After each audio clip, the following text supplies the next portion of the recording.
Hi there. Our next assignment is called depth of field. And in order to gain the type of depth of field that you want, requires you to be able to manipulate the aperture or the f-stop and then adjust the shutter speed accordingly so that you can maintain equivalent exposure just like the last assignment. So what we're going to look for here is two photographs of different kinds of depth of field. One will be shallow depth of field with the foreground in focus and the background will be blurry. And the other one will be kind of a maximum amount of depth of field where we'll try to have as much of the picture in focus from foreground to background as possible. And we do that by adjusting our aperture settings. So for this camera, I'm going to pick opening aperture size of f5.6 and take the photograph, and then I'm going to change it to f22, and we'll see the difference in the two pictures, all right? So here's my settings. I've already kind of preset the camera up. 1/8 of a second at 5.6 at ISO 400. Let's see how we do.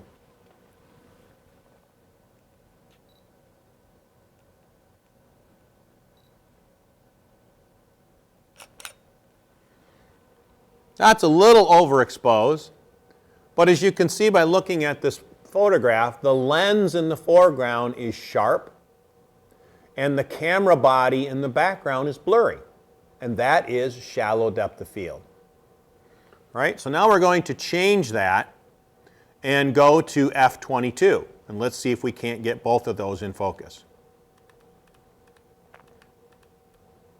Go to f22. Now we have to adjust our shutter speed, and it's going to be pretty slow. Maybe half a second, maybe 1 second. Looks like 1 second.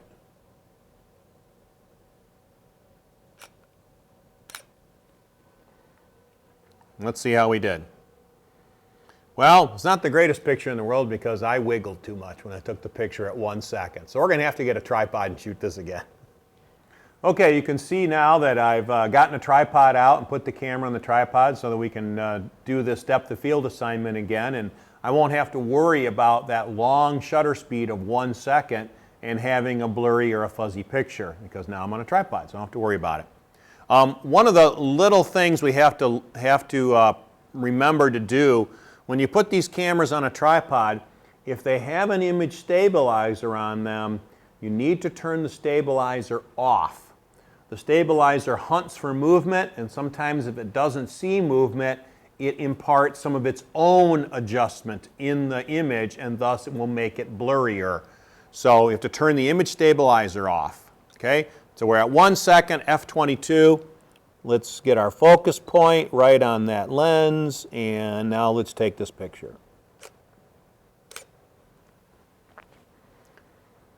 And we're a whole lot happier with that. We can read the Canon logo in the background on the camera, and we can read the Canon logo on the lens in the foreground. Okay? So that's a big deal about trying to do high apertures, f22, f32, is that you're most likely going to have a longer shutter speed.